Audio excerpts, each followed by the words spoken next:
Bueno, ante todo, buenos días. Vamos a dar inicio a este segundo día de esta jornada de seminarios que hemos iniciado y que, bueno, debe estar concluyendo la próxima semana. Bien, entonces vamos a proceder con el seminario, ¿sí? Les comentaba que hemos iniciado el día de ayer una jornada de seminarios que debe estar terminado la próxima semana, y la idea es encadenar un conjunto de conceptos que normalmente están asociados al proceso de comunicación en red, ¿no? Para aquellos que nos interesan, en este caso, aprender o consolidar algunos aspectos del proceso de comunicación en red, esta va a ser una oportunidad para poder refrescar de repente algunos conocimientos, aclarar algunas dudas, ¿no? Y o tener un panorama de cómo es que se lleva a cabo el proceso de comunicación en red, ¿no? Esa es la intención de realizar este conjunto de seminarios. Y otro aspecto muy importante también es dar a conocer a toda la comunidad de que nosotros, hablo en nombre de Sistemas UNI, hace ya mucho tiempo que estamos brindando una serie de servicios para todos aquellos que deseen profesionalizarse en el ámbito del networking, ¿sí? Esto, lógicamente, de la mano con Cisco Networking Academy. Entonces, me voy a tomar unos minutos para poder un tanto indicar, ¿sí? En qué consiste el Cisco Networking Academy, y cómo es que nos articulamos, ¿no? Cómo es que Sistemas UNI se articula, qué es lo que se ofrece, qué es lo que se busca, muy rápidamente. Bien, ¿qué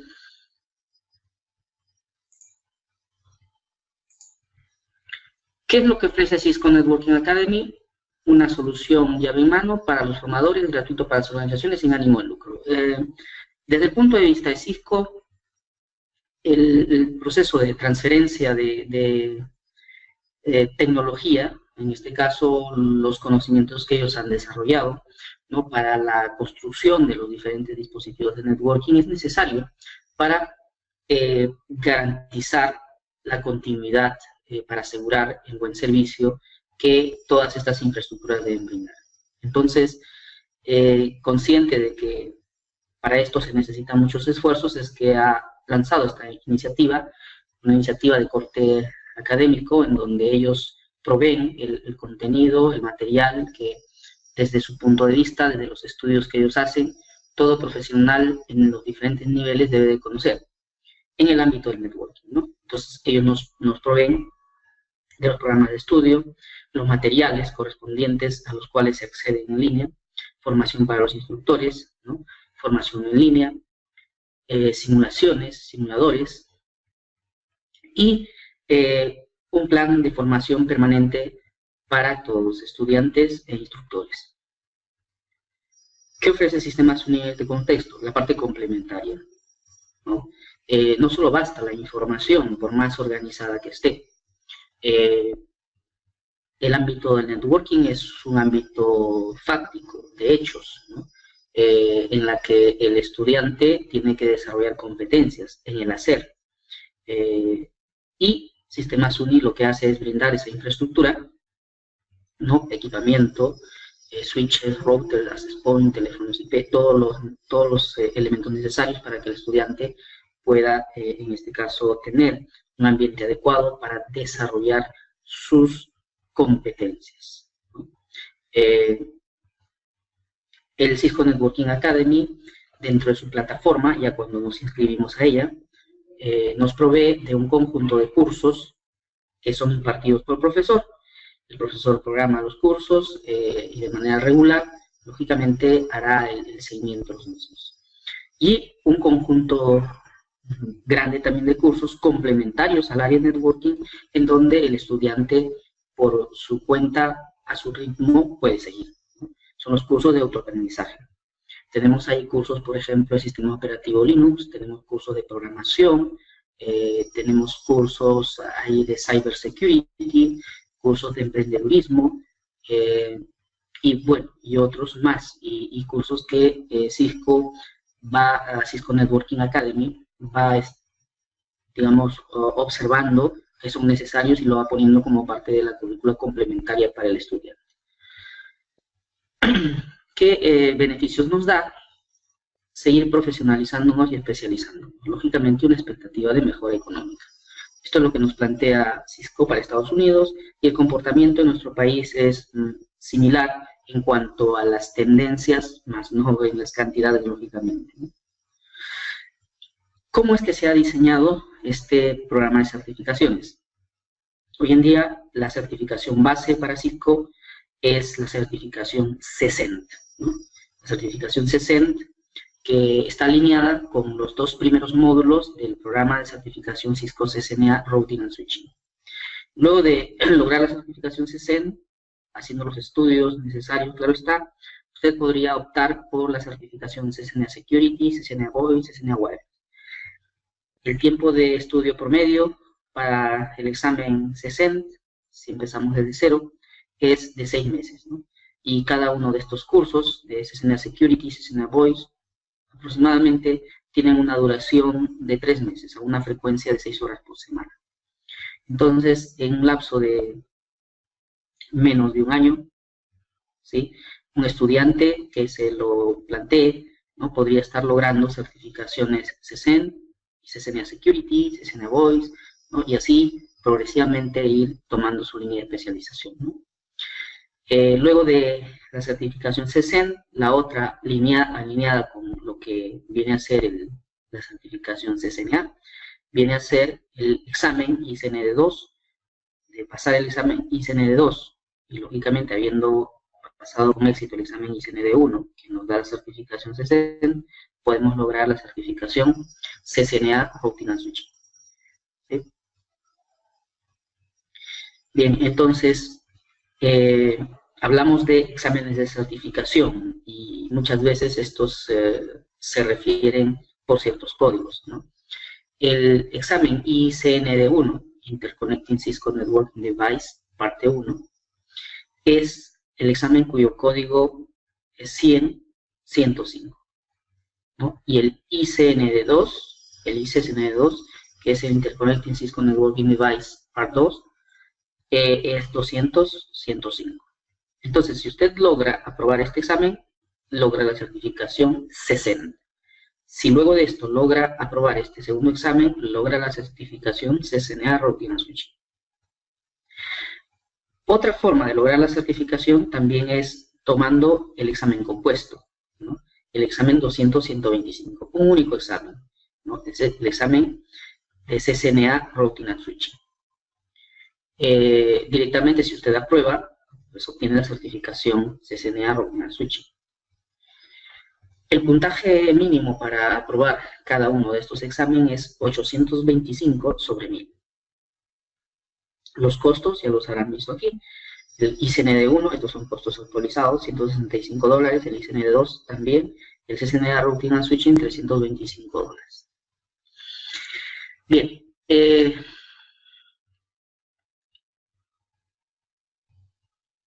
Seguimos. El contenido de cada uno de estos exámenes se presenta por este lado. Por ejemplo, tenemos el ICND1, que tiene por código 100.105. Este examen tiene una duración de 90 minutos, viene de 45 a 55 preguntas, y los temas que incluye son los que se listan aquí, con los porcentajes correspondientes. Fundamentos de red, 20%, fundamentos de conmutación LAN, 26%, fundamentos de enrutamiento, 25%, servicios de infraestructura, 15%, y mantenimiento de infraestructura, 14%. Esto es en términos del número de preguntas de este rango de preguntas, ¿no? Bien. Tenemos el otro examen, el 200.105, que también tiene una duración de 90 minutos, de 45 a 55 preguntas, y la composición del examen es como aparecen, ¿no? Tecnologías de conmutación LAN, 26%, tecnologías de enrutamiento, 29%, tecnologías WAN, 16%, y servicio de infraestructura, 14%, y mantenimiento de infraestructura, 15%. Y finalmente, el examen compuesto. El examen también tiene una duración de 90 minutos, el rango de preguntas es más amplio, 50 a 60, y los temas ahora cubre todo, ¿no? En el caso anterior, pues más o menos, vamos a decir que estaba segmentado en temas, ¿no? Aquí sí cubre todo, ¿no? De pronto la dificultad de este examen es el hecho de que comprende todos los temas, ¿no? Mientras que en el otro como que vamos avanzando por partes, ¿no? Fundamentos de red, 15%, tecnología de conmutación LAN 21%, tecnología de enrutamiento 23%, tecnología WAN 10%, servicio de infraestructura 10%, seguridad de infraestructura 11% y administración de infraestructura 10%. Bien, los cursos que están alineados a estas certificaciones son como sigue. Los cursos en los módulos 1 y 2 de preparación para CCNA Routing and Switching, estos dos cursos, introducción a las redes y fundamentos de enrutamiento y conmutación, corresponden a la certificación CCN, ¿no? Al examen ICND1 para lograr la certificación CCN. Los cursos, los módulos 3 y 4, que son escalando las redes y conectando las redes. Estos dos cursos, que son estos los contenidos, nos preparan para el examen ICND2, ¿no? Para el complemento de la certificación CCNA. Bien, en nuestra organización, normalmente las actividades de entrenamiento son de práctica intensiva. Hay también, lógicamente, un tiempo para los aspectos conceptuales y teóricos y un tiempo para lo que es las actividades prácticas con los equipamientos. Se utilizan también simuladores, como el Cisco Packet Tracer, ¿no? Emuladores, como el GNS3, para aquellos que quieran explorar algo más de lo que el programa o el programa de certificación CCNA brinda, ¿no? Y bueno, ahora sí, he hecho un tanto la referencia del marco en el cual nos estamos desarrollando. Vamos a iniciar este seminario. ¿Me oyen bien? ¿Se ve bien? Por favor, si me dan un comprendido para continuar.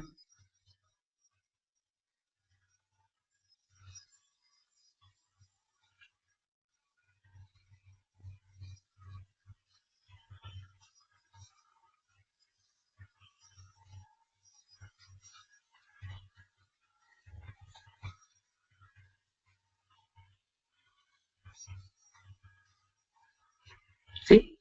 ¿Podemos seguir entonces?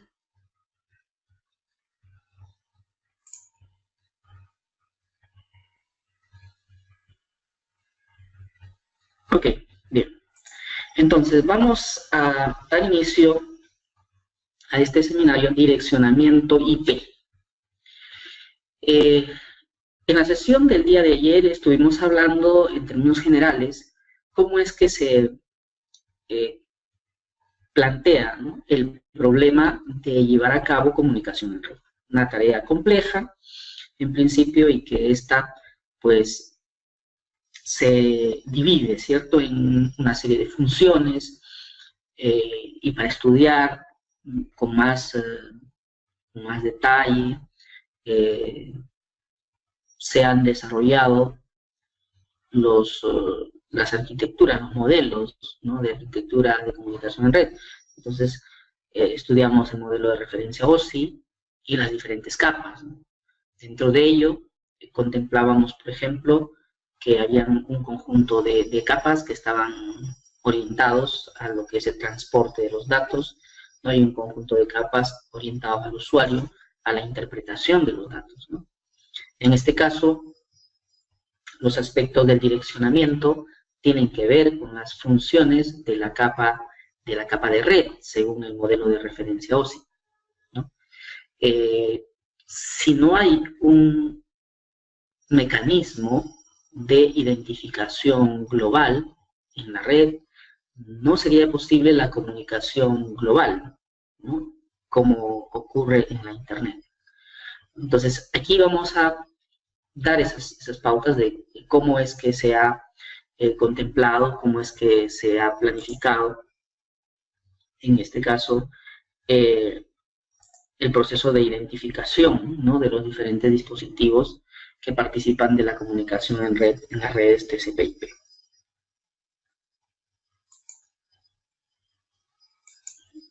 Bien. Aspectos prácticos, ¿no? Probablemente muchos de ustedes han tomado contacto en algún momento, pues, en este mundo en el que no estar conectado significa estar limitado, ¿no?, por decirlo menos. Pues nos hemos topado algunas veces con la necesidad de llevar a cabo algunas tareas operativas, como la de configurar nuestra estación de trabajo para que opere dentro de la red, o hacer una revisión. Probablemente cuando nuestro operador, cuando el servicio no funciona bien, nos comunicamos con nuestro operador y nos dice, mire, entre a tal punto, haga esto y vea, ¿no? Bien, sí. Las redes TCP/IP han establecido que para identificar a los dispositivos dentro de la red se utilicen identificadores de 32 bits. Fíjese, se define en términos de bits, 32 bits, ¿no? Y estas direcciones, como van a ser utilizados de manera global, debería de tener una estructura jerárquica. La estructura jerárquica se establece en términos de que de esos 32 bits va a haber un conjunto de bits que van a identificar a la red y un conjunto de bits que van a identificar al host dentro de la red, o a la estación de trabajo dentro de la red, ¿sí? Entonces, como es difícil para nosotros recordar secuencias largas de números, ¿no?, entonces se ha ideado una forma práctica para poder recordar mejor a estas direcciones IP. Estamos hablando de la notación decimal punto, y es por eso que nosotros las direcciones IP lo vemos como aquí, ¿no? La notación decimal punto lo que hace es, dado los 32 bits, se agrupan de 8 en 8 bits, y cada bloque de 8 bits se convierte al número decimal correspondiente. Un número de 8 bits en decimal puede ir desde el 0 hasta el 255. Será 255 cuando todos los bits sean 1. Entonces, una dirección cualquiera va a tener la forma de esto, va a estar conformado por 4 números decimales en la notación decimal punto, ¿cierto? Y donde cada uno de estos números tiene la restricción de que va a ir desde 0 hasta 255. Luego veremos algunas otras características de esto. Bien, entonces, todo dispositivo conectado a una red TCP/IP va a requerir de un identificador denominado dirección IP, ¿sí? Y las dos formas en las que podemos tener las direcciones IP son en binario, 32 bits, o en la notación decimal punto, como lo vemos aquí.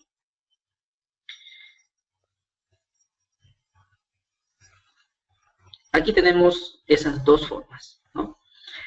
La estructura de una dirección IP, fíjense, aquí hay 2, 4, 6, 8 bits, 2, 4, 6, 8 bits, 4 octetos, 32 bits. Por este lado, también observamos de que estos 8 bits se han convertido a su correspondiente decimal, 192. ¿Y cómo se hace esto de manera fácil? Asignándole un peso a cada una de estas posiciones. El bit menos significativo tiene el peso 1, sigue, todos los demás van a ser múltiplos de 2, ¿no? Va a ser 2, 2, 4, 8, 16, 32, 64 y 128. Entonces, esta posición es de peso 128 y esta posición es de peso 64. Todas las otras posiciones tienen valor 0. Entonces, el número decimal correspondiente a este binario va a ser la suma de las posiciones donde los bits están en 1. Si este tiene el peso 128 y este el peso 64, sume 128 más 64, y eso es 192. Lo mismo va a suceder para este 168. Esa es la forma en la que se hace la conversión de binario a decimal. Entonces, las direcciones IP se definen como un conjunto de 32 bits y pueden representarse en la notación decimal punto como se observa. Conjunto de 8 bits en decimal separado por un punto, conjunto de 8 bits en decimal separado por un punto, 8 bits decimal separado por un punto, es la notación decimal punto. Y es así como lo conocemos, es así como lo vemos en nuestros dispositivos. Bien. Entonces aquí, la regla que acabamos de mencionar. Cada uno de estos 8 bits, 2, 4, 6, 8, va a tener un peso determinado, ¿no? El bit menos significativo tiene peso 1, el que sigue peso 2, 4, 8, 16, 32, 64, 128. Por ejemplo, si tengo un número, una dirección IP, en el que uno de sus octetos, ¿no? Conjunto de 8 bits, son de la forma 1, 1, 1, 1, 0, 1, 0, 1, esto en decimal, ¿qué valor tiene? Entonces tendría que sumar 128 más 64 más 32 más 16, aquí es 0, por lo tanto sumo 0, más 4, aquí es 0, no sumo nada, y más 1. Entonces si suma todos estos números, 245. Lo que quiere decir que esta cadena de bits, 1, 1, 1, 1, 0, 1, 0, 1, en decimal es 245. Bien, entonces vamos a ir. En este caso, por ejemplo, nosotros podríamos hacer al revés, ¿no? Podríamos hacer al revés. ¿Cómo así? Por ejemplo, si yo tengo un número decimal 212, quiero saber cuál es su correspondiente binario. ¿Cuál es el binario de 212? ¿No? Entonces, podríamos llevar a cabo eso sin hacer cálculos complejos, claro. Existen algoritmos para hacer esto, pero la idea aquí no es, digamos, complicarnos más la vida con aprender un algoritmo. Necesitamos métodos sencillos, fáciles de recordar y que sean efectivos. Bien, vamos a ver. En este caso, por ejemplo, si yo quiero convertir este 212 a binario, voy a empezar por los bits más significativos a tantear, ¿sí? A tantear qué valor puedo colocar. Por ejemplo, disculpen, les comentaba, ¿no? Que si queríamos hacer la conversión de este número decimal a binario, teníamos que empezar a tantear a partir de los bits más significativos. Este que tiene peso 128, tanteando si es 0 o es 1. Si sumamos 128, no sumamos nada. Por ejemplo, si colocamos este bit en 1 y todos los demás son ceros, tendríamos 128 y nos vamos acercando, ¿no? Si colocamos este bit en 1, tendríamos 128 más 64, eso es 192, vamos cerca. ¿Qué pasa si colocamos este bit en 1? Hasta aquí tenemos 192, más 32 nos va a dar 224, y 224 sobrepasa 212, por lo tanto, este bit debe estar en 0. Bien, hacemos la misma pregunta, tenemos 192 y aquí tenemos 16. 192 más 16, ¿cuánto nos da? 208, ¿cierto? ¿Se excede a 212? No. Por lo tanto, aquí este bit debe estar en 1. Aquí tenemos 208. 208, si le sumo 8, me da 216. Se sobrepasa. 208, si le sumo 4, me da 212. Ahí ya logramos el valor correspondiente. Eso quiere decir que este será 0 y este también será 0. ¿Ok? Entonces hemos convertido el número 212 decimal en binario. 11C1, 11010100. ¿Ok? Bien, ese es el procedimiento, ¿no?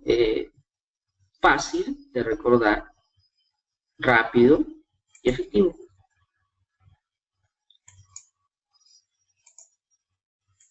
Bien, entonces,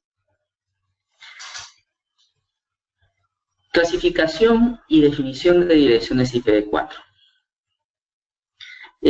Cuando hablamos de una estructura jerárquica de dirección IP, mencionamos de que habían dos partes, ¿cierto? Una parte que es la que identifica a la red, ¿no? Es esta parte, la que identifica a la red.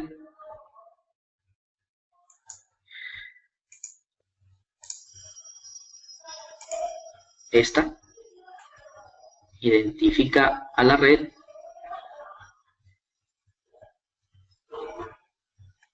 y esta otra parte que identifica al host, ¿no? Para este ejemplo, ¿cuántos bits se están usando para identificar a la red? ¿Cuál es el número de bits? Pues si vemos aquí, son 2, 4, 6, 8, un octeto, 2, 4, 6, 8, otro octeto, 2, 4, 6, 8. 3 octetos, 24 bits. ¿Siempre va a ser así? No, algunas veces puedo utilizar menos bits. Puedo utilizar 16 bits o puedo utilizar 8 bits. O en algunos casos podría usar más de 24, ¿no? Bien, entonces, ¿cómo sé cuántos bits son los que se utilizan para identificar a la red y cuántos para identificar a los hosts? Esta información me la proporciona un elemento conocido como la máscara de subred, ¿no? La máscara de subred es la que nos va a indicar cuántos bits se están usando para identificar a la red y cuántos bits se están utilizando para identificar a la parte de host. Bien.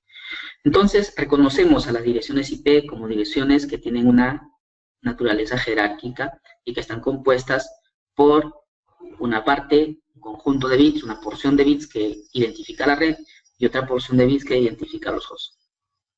Entonces, los tipos de direcciones de red se van a generar cuando determinados valores particulares, cuando la parte de host toma determinados valores particulares, ¿no? Por ejemplo, si todos los bits de la parte de host son ceros, todos los bits, todos y cada uno de ellos, si todos esos bits son ceros, entonces decimos que la dirección IP así formada, no interesa cuál sea la parte de red, ¿sí? No interesa. Si todos los bits de la parte de host son ceros, entonces estamos frente a lo que vendría a ser la dirección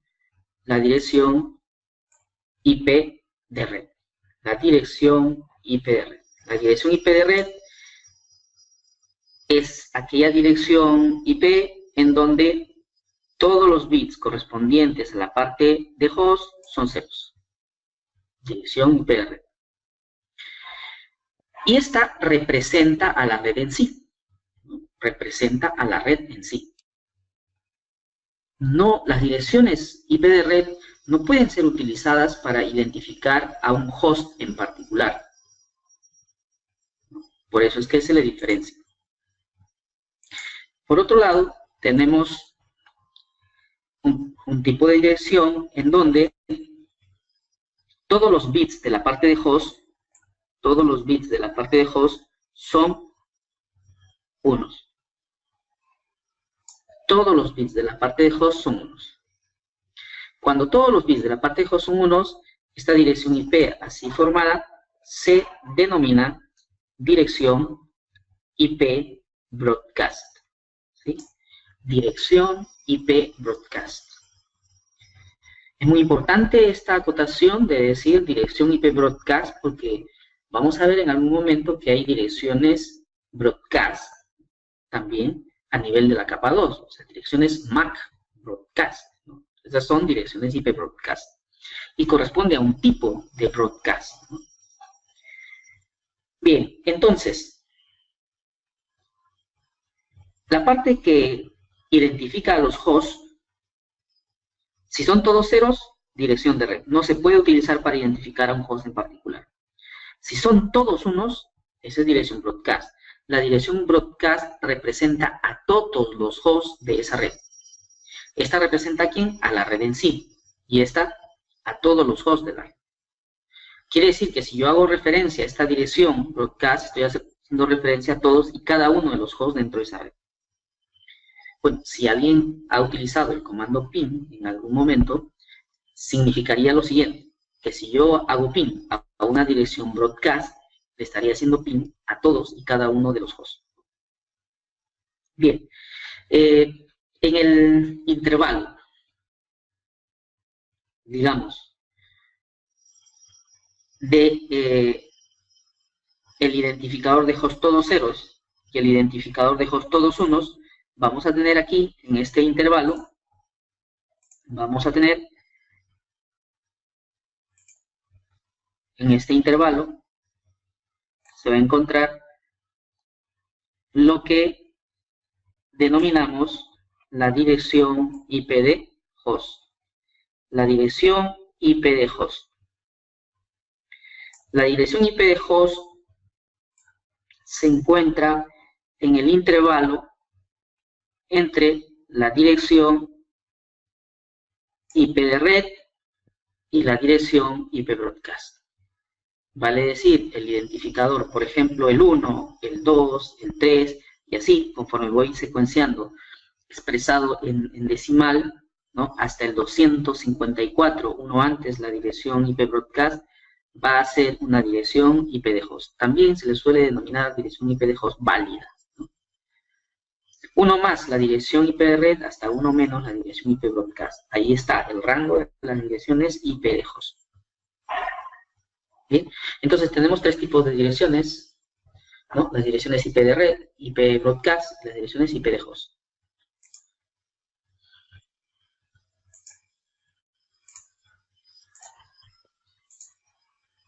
Bien. Dado la dirección IP 134, 62, 38, 175. ¿Sí? Para esta dirección, dice, para cada fila ingrese los valores para este tipo de direcciones. Ingrese el último octeto en binario. ¿Cuál es el último octeto? Entonces, esta es una dirección IP. Esta es una dirección IP. Y este vendría a ser un octeto. Este vendría a ser otro octeto. ¿Sí? Este vendría a ser otro octeto. Y este otro octeto. Esto que se representa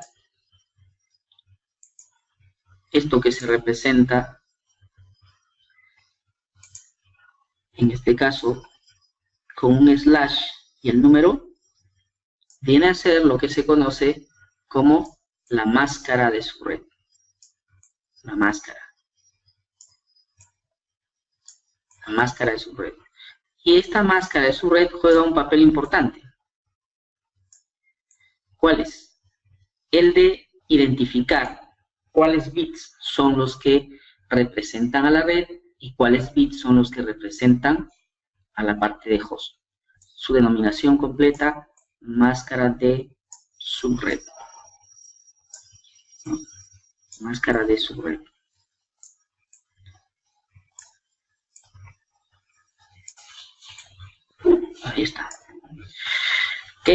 Entonces, slash 28 significa que el número de unos en esa máscara es 28. 3, 4, 5, 6, 7, 8. Después otra vez 1, 2, 3, 4, 5, 6, 7, 8. Seguimos. 1, 2, 3, 4, 5, 6, 7, 8. Hasta aquí tenemos 24 bits. 24, pero aquí nos dice que es 28. 25, 26, 27, 28. Pero una dirección IP está conformado por ¿cuántos bits? Una dirección IP, esta de aquí, lo contabilizamos hace un momento, está conformado por 32 bits. 32 bits. Si esa es la cantidad de bits, ¿no? Y la máscara de su red también tiene 32 bits, fíjese. Aquí nosotros tenemos un octeto, aquí tenemos un segundo octeto, aquí tenemos un tercer octeto, ¿sí? Y por este lado necesitaríamos un conjunto de bits más que completen para poder llegar a los 32. Eso van a ser completados con ceros. Si hasta ahí tengo 28 bits en uno, lógico, si la longitud es de 32 bits, que los siguientes tienen que ser ceros. De esta manera, ¿no? Entonces, slash 28 nos está indicando de esta dirección, que es una dirección jerárquica, hay un conjunto de bits, ¿no? Que viene a ser la que representa a la red, ¿sí? Y hay otro conjunto de bits que representa a la parte de host, ¿no? Que representa a la parte de host. ¿Cuántos son esos bits que representan a la red y cuántos son esos bits que representan a la parte de host? La máscara de subred es la que nos proporciona esa información. Y nos está diciendo en este caso que 28 bits son para la parte de red, con bits en 1, y con estos bits en 0, 4 son los bits para la parte de host. 28 para la red, 4 para host. Bien. Por ejemplo, en este caso, ¿no? Me están diciendo que ingrese el último octeto en binario. ¿Cuál es el último octeto en binario? Vamos a suponer que el último octeto en binario es este número de aquí, 175. Vamos a este, último octeto. ¿Sí? Vamos a considerarlo de acuerdo a lo que nos están pidiendo. Esto es el último octeto. Último. Está. Entonces, esto es lo que vamos a ahora escribir aquí. En binario, 175 en binario. Si yo coloco el primer bit en 1, el más significativo, ahí tendré 128, ¿cierto? Si coloco el siguiente bit en 1, este tiene peso 64. 128 más 64, 192, entonces no puede ser. Este segundo bit va a ser 0. El tercer bit tiene peso 32. 128 más 32 es 160. Si va, ¿cierto? 128 más 32, 160. Si coloco 1 en el siguiente bit que tiene peso 16, 160 más 16, 176.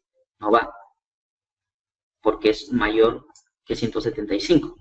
Entonces, el siguiente bit, 160, tiene peso 8. 160 más 8, 168. El siguiente bit tiene peso 4. ¿No? 168 más 4, 172. El siguiente bit tiene peso 2. ¿No? 172 más 2, 174. Y el siguiente bit, peso 1, más 1, 175. Entonces tenemos aquí que el último octeto en la dirección de red viene a ser esto. En decimal, ¿cuánto es? Bueno, ese es 175, ¿no? 175. Ese es el valor de ese último octeto.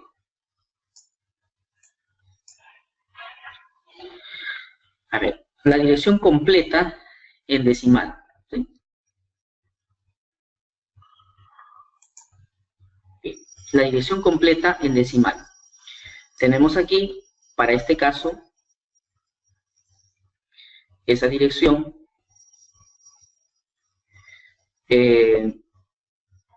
para la red, me dicen, vamos a ponerlo aquí. Sí, ya en la forma relacionada con la máscara, ¿no? Entonces vamos a tener la dirección de red, aquí va a ser 134, ¿no? Son los bits que habíamos indicado, 134, seguido del punto 62, ¿no? Seguido del punto 38, y finalmente para la red, 175. Este 175 habíamos dicho que era 1, 0, ¿sí? 1, 0, todos los demás en 1. 1, 1, 1, 1. 8, ¿cierto? Entonces, 28 bits, si hasta aquí hay 24, sería 25, 26, 27, 28. Hasta este punto, ¿no? Hasta aquí, 1, 2, 3, 4, hasta este punto. Ya está. Entonces, hasta este punto, y todos los bits en 0, eso representaría la red. Entonces, esto sería 160, ¿no? O sea, la dirección de red va a ser 160. La dirección broadcast, si todos estos bits son unos, eso es broadcast, vale decir, esta dirección es una dirección broadcast. Esta dirección 134.62.38.175 es la dirección broadcast, ¿no? ¿Y cuál es el rango de direcciones? Habíamos mencionado que el rango de direcciones se encuentra entre la dirección de red y la dirección broadcast. Uno más la dirección de red, hasta uno antes la dirección broadcast. Entonces, el primero disponible será punto 161. Punto 161 hasta la última dirección. Todo esto va a mantenerse igual hasta uno antes la dirección broadcast, 174. Bien, esa es la información que nosotros podemos sacar cuando nos proporcionan una dirección como esta, ¿no? Obedece a las reglas del direccionamiento.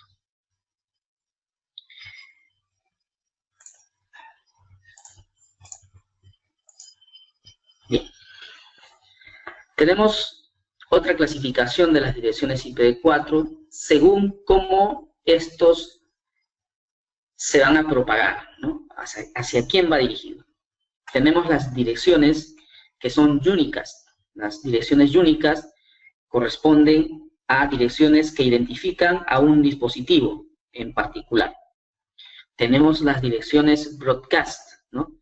Que son direcciones IP que identifican a todos los hosts dentro de la red. Y las direcciones denominadas multicast que identifican a un grupo de hosts dentro de la red, ¿no? Entonces, por la forma en la que se van a, o sea, por lo que representan para la forma de transmisión, vamos a tener direcciones IP unicast, direcciones IP broadcast, direcciones IP multicast. Las unicast, que van a conformar transmisiones unicast, van a permitirnos hacer el envío de mensajes hacia un dispositivo en particular. Las broadcasts nos permiten hacer emisiones a todos. La indicación es todos los hosts. Las multicast, las emisiones se dirigen a un grupo de hosts. Bien.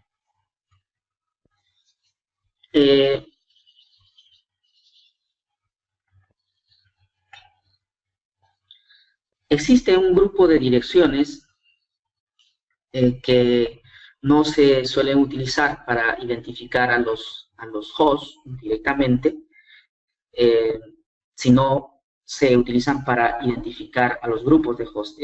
Estos son las direcciones denominadas direcciones IP multicast, ¿no? Entonces, tenemos aquí las direcciones IP multicast que van desde este rango, desde la 224.000 hasta la 239.255.255, son utilizados para identificar a grupos de host, ¿no?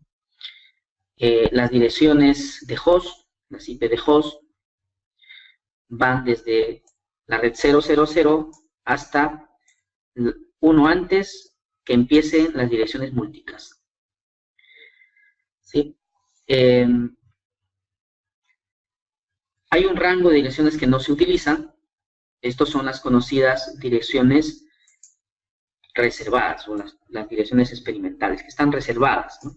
Estos no se utilizan actualmente en la Internet, ¿no? Y están en este rango, ¿no? De la 240.000 hasta la 255.255.255.254.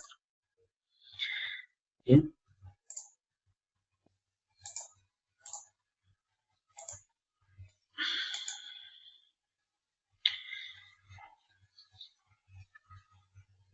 Hay otro conjunto de direcciones denominadas direcciones IP privadas. Las direcciones que se utilizan en la Internet son las direcciones IP públicas, ¿no? Las direcciones IP públicas normalmente las asigna el ISP para un usuario final, ¿no?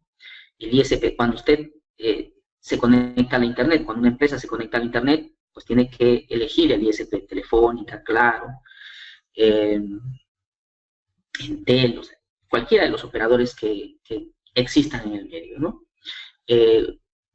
Entonces, ese ISP le va a proporcionar a esta empresa un conjunto de direcciones. Esas direcciones van a ser direcciones IP públicas, que directamente le va a permitir la comunicación hacia Internet. ¿Estamos? Entonces, pero, ¿qué hay si yo quiero conformar una red, pero que no va a estar conectada a la Internet? ¿A quién le pido direcciones IP? ¿Quién me va a proporcionar direcciones IP? Entonces, también esto ha sido previsto, ¿no? Y se ha generado un rango de direcciones, denominadas direcciones IP privadas. Direcciones IP privadas. El rango de direcciones IP privadas comprende a la red 10, 0.0.0/8, y comprende el rango 172.168.16.00 hasta el 172.31, 31.00. Todos estos /16. Fíjese, la máscara nos va indicando cuántos bits tienen en la parte de red cada uno de ellas. Y el otro rango corresponde al 192.168. Este es el rango de las clases C privadas, 00 hasta el 192.168.255. Este es /24, ¿no? /24. Ahí está. Entonces, este es el rango de direcciones IP privadas. No necesito solicitarlo a nadie. El administrador de la red o cualquier persona puede optar por uno de estos rangos. Estas se definen como direcciones no ruteables en la Internet. Quiere decir que los ruteadores de la Internet, por más que yo me conecte a la red del ISP, ¿no? No van a transportarlo, van a descartarlo. Pero si mi red utiliza un rango de direcciones IP privadas, puede conectarse a la Internet aún, pero para esto va a requerir de un servicio denominado NAT, ¿no? El servicio NAT, conocido esto es Network, viene de Network Address Translation, y hace referencia a lo que hace el servicio, ¿no? El servicio lo que hace es un cambio, una traducción de las direcciones IP, privadas a las direcciones IP públicas, ¿no? Esto es lo que realiza el servicio NAT Translation. De hecho, cada uno de nosotros en nuestras casas tiene asignado una dirección IP privada en sus hosts, ¿no? Y salimos a la Internet gracias a este servicio. Nuestros ruteadores, estos ruteadores implementan el NAT, ¿no? Estas direcciones IP privadas con la dirección IP pública que recibimos del ISP, ¿no? Nos permiten conectarnos a la Internet. Rango de direcciones IP privadas solo para ser utilizados sin conexión directa a la Internet, pero aún así, si quiero conectarme a la Internet, tendré que utilizar el NAT para poder hacer que estos hosts puedan conectarse hacia la Internet. Bien.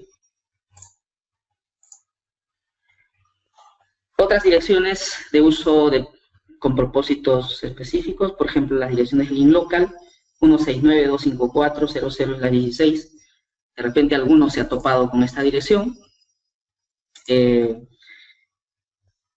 Por lo general, nos topamos con esta dirección cuando nuestro servidor de DHCP, por ejemplo, no funciona, ¿no? Y vemos la dirección, está con 169.254. Sí, pues el servidor de DHCP no está funcionando y él se autoasigna una dirección. Esta dirección es denominada link local. También se ha establecido un rango que es del 192.0.2.0 para las redes de prueba, ¿no? Las testnet, ¿no? Estas solamente pueden comunicarse dentro de la red LAN local. Igual se puede utilizar sin solicitárselo a nadie. Dentro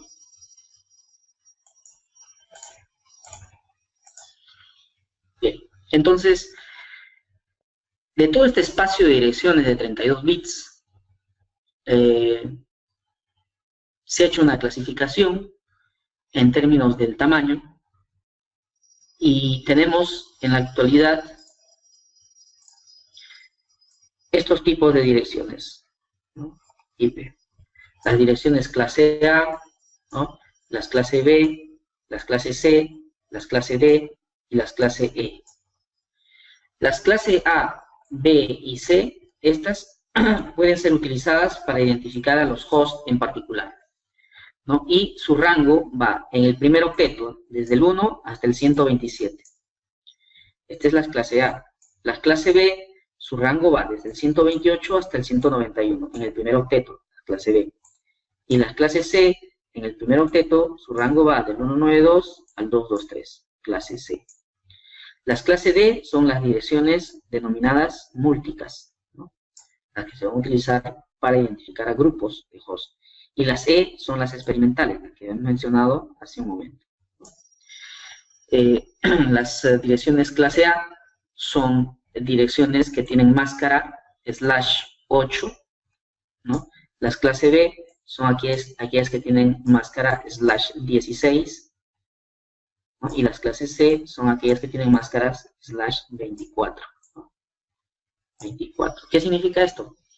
8 bits en la parte de red, 16 bits en la parte de red y 24 bits en la parte de red. Sí, si hay 8 bits en la parte de red, hay 24 bits en la parte de host, ¿no? La cantidad de redes clase A son pequeñas, ¿no? Por ejemplo, aquí se puede observar que tenemos 128 redes clase A.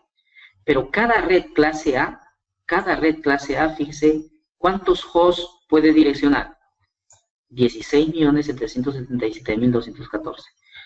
Hay pocas redes, pero cada red es grande. Las redes clase B son 16 y 16. Vamos a tener 16.384 redes clase B y cada red puede direccionar hasta 65.534 hosts. En la clase C tenemos una cantidad mayor de direcciones clase C, pero cada red clase C solo puede direccionar hasta 254 hosts. Entonces, en orden al tamaño, podemos decir las redes clase A son las más grandes, le siguen las clase B, las más pequeñas que las clase A, y las clase C más pequeñas que las otras anteriores.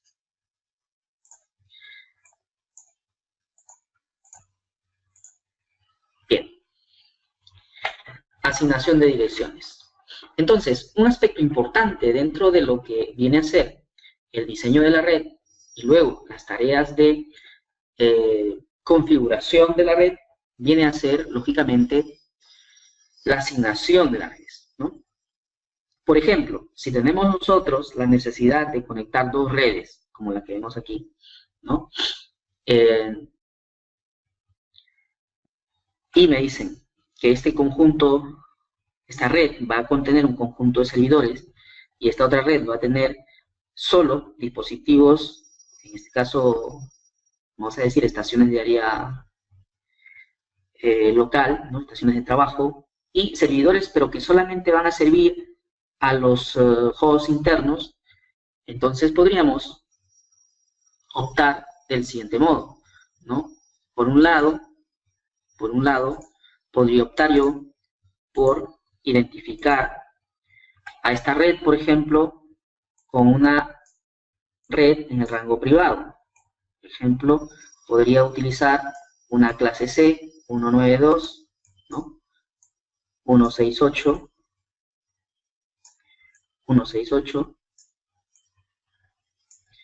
punto, por ejemplo, y esta es mi elección, 10.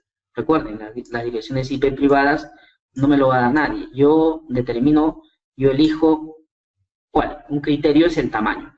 Esta red no va a ser muy grande, entonces opto por una red, esta es una clase C, un /24. Una red /24 va a poder direccionar hasta cuántos hosts. Esta red puede direccionar hasta, si son 24 bits los que se utilizan para identificar a la red, quedan 8 bits para identificar a los hosts, ¿no? Entonces, el número de hosts va a ser 2 a la 8, en este caso, 2 a la 8 menos 2. Este es el número de hosts, número de hosts. ¿Y por qué se obtiene de esa manera? Tiene que ver con las combinaciones que yo puedo hacer con esos 8 bits. Con esos 8 bits, ¿cuántas combinaciones puedo hacer?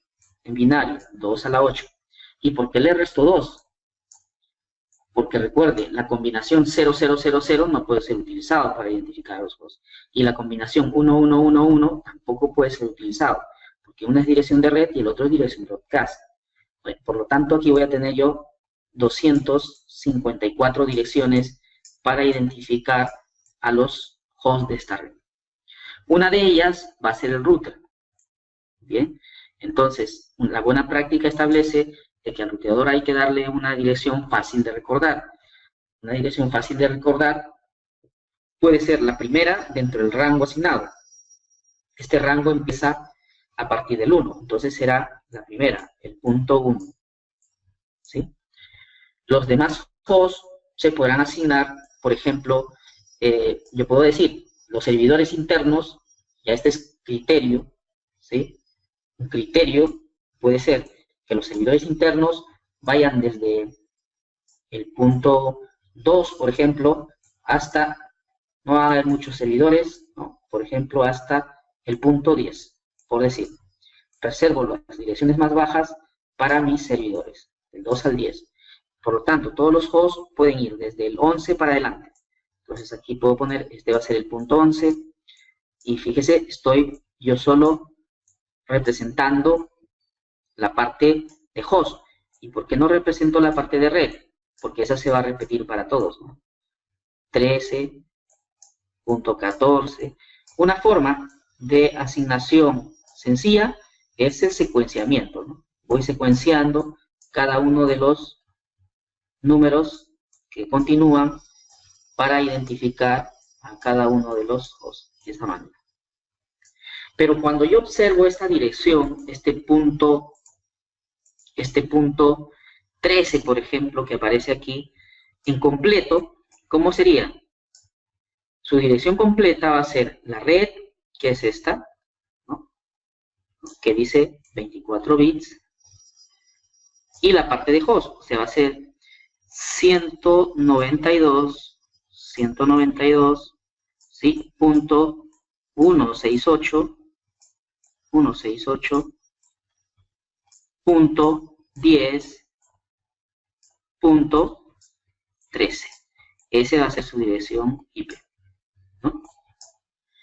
Bien, por un lado, los hosts que van a necesitar comunicación interna, pero si también quieren conectarse a la internet, entonces, ¿qué será necesario hacer? Bueno, simplemente tendrá que habilitarse el servicio NAT aquí.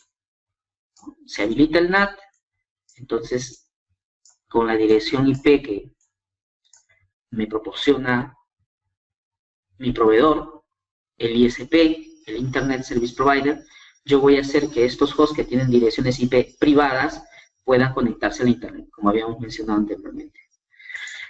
Bien, ¿y qué acerca de estos que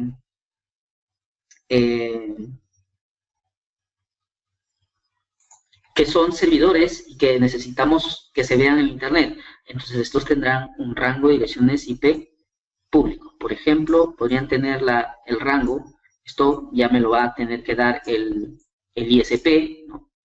Un rango público 200, por ejemplo, 106, 56.0, slash, podría ser un slash 28, por ejemplo, ¿no? Ya estos son direcciones públicas. El rango me va a decir, perdón, la máscara me va a decir el rango de direcciones que yo tengo. Por ejemplo, con slash 28, ¿cuántos bits tengo en la parte de red? Si la máscara es de 32 y 28 identifica a la red, 4 bits identifica a los hosts, ¿cierto? Entonces, el número de hosts para esta red, ¿cuánto sería? El número de hosts.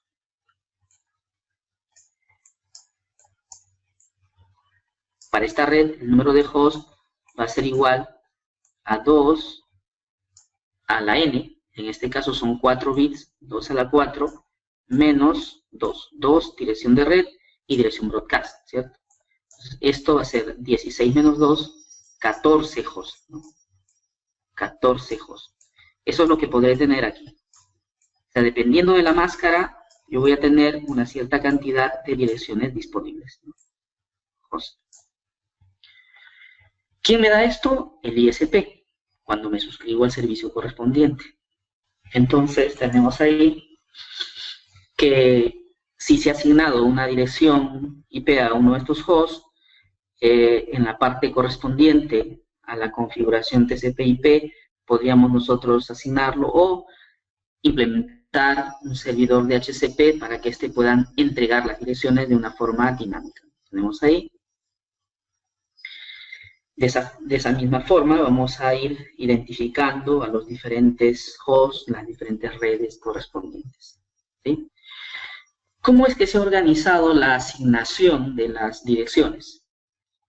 En términos generales, quien tiene el control global es el IANA, y regionalmente se han definido responsables, ¿no? Organizaciones responsables, ¿no? Para la asignación regional.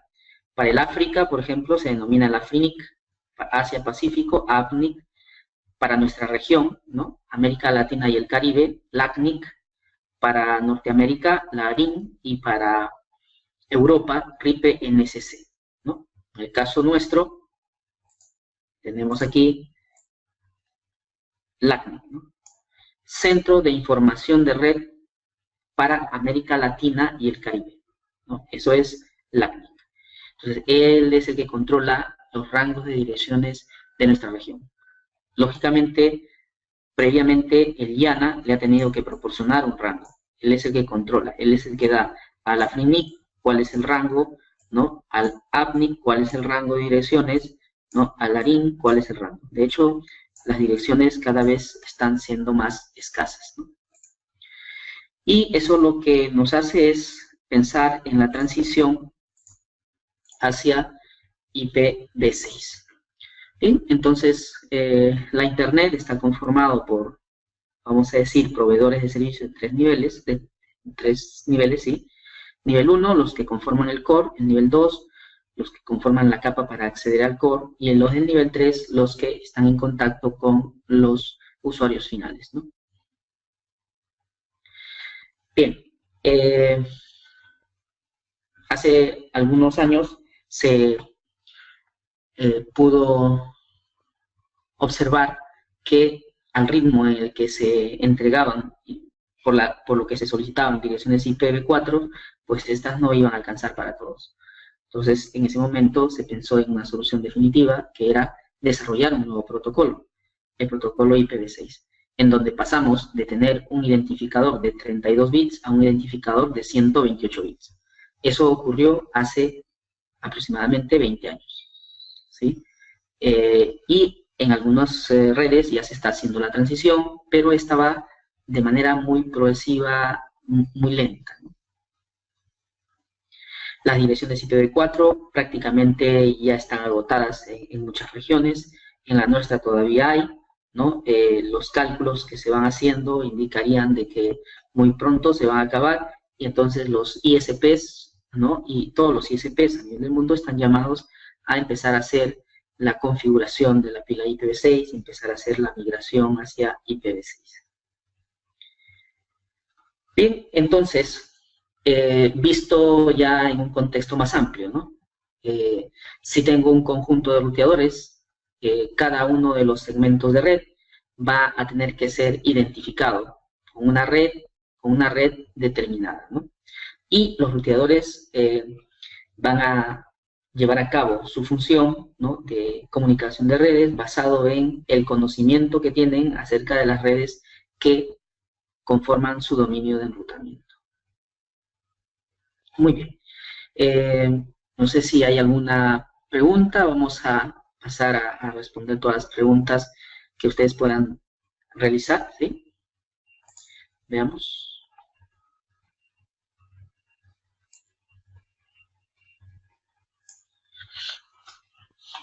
A ver, estamos en esta fase esperando las preguntas que puedan tener a bien plantearlas.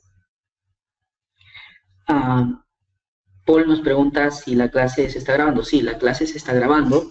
Esta va a ser luego puesta a disposición de ustedes, ¿no? Yo les sugiero que se unan al grupo de CCNA Sistemas UNI, para que a través de él, cuando esté disponible, pues les van a enviar una alerta, ¿no? De que ya está disponible para que puedan escucharlo. Inmediatamente terminado la sesión de hoy día, yo les voy a estar enviando las presentaciones, ¿no? Voy a colocar las presentaciones en el grupo y les voy a enviar el correo correspondiente indicando de que ya está disponible, para que ustedes puedan ingresar al grupo y descargar, si quieren, en este caso, las presentaciones.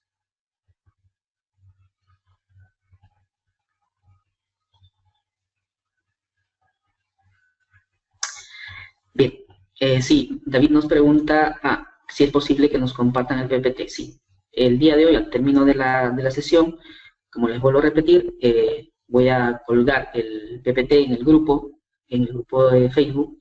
Les voy a enviar el link correspondiente para que se unan al grupo y puedan verlo. En el grupo también hay otras cosas, como por ejemplo está el juego Aspire, un juego en donde usted juega a ser un consultor de networking, muy interesante, que también les recomiendo que lo descarguen y lo instalen y lo prueben.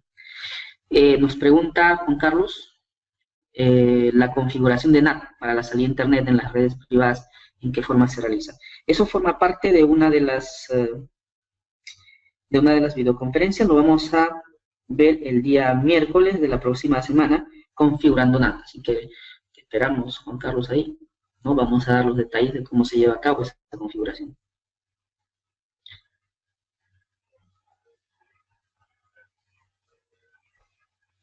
Sí, las direcciones de red broadcast. Las direcciones broadcast son direcciones que identifican a todos los hosts, ¿no?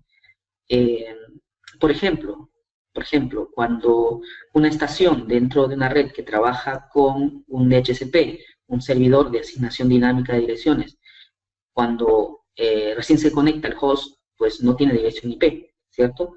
Y tiene que pedírselo a alguien, ¿no? Y entonces cuando se lo pide, no sabe quién es el servidor de DHCP y por lo tanto hace un envío en modo broadcast. La dirección broadcast, en este caso que utiliza ese cliente de DHCP, es 255.255.255, que es conocida como dirección broadcast limitada, ¿no? Es así como se utilizan las direcciones de broadcast. Es un ejemplo.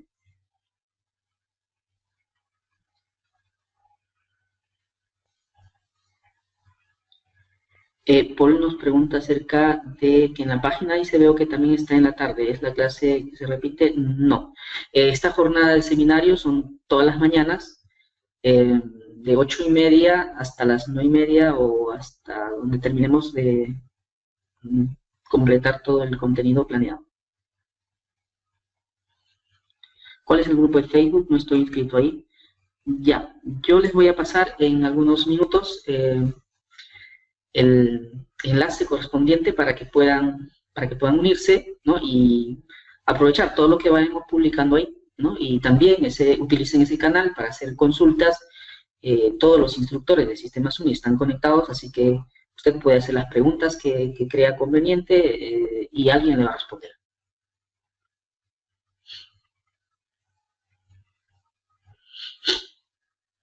¿Alguna otra pregunta?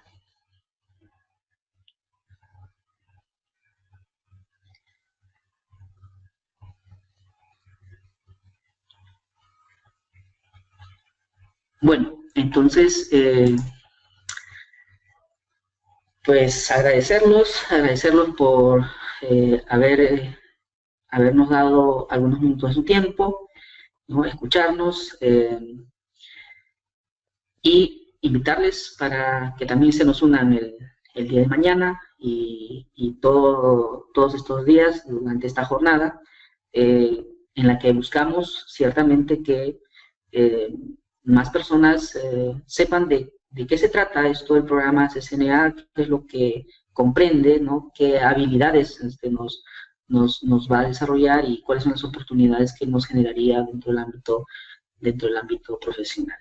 Bien, muchas gracias por su atención y los espero el día de mañana también.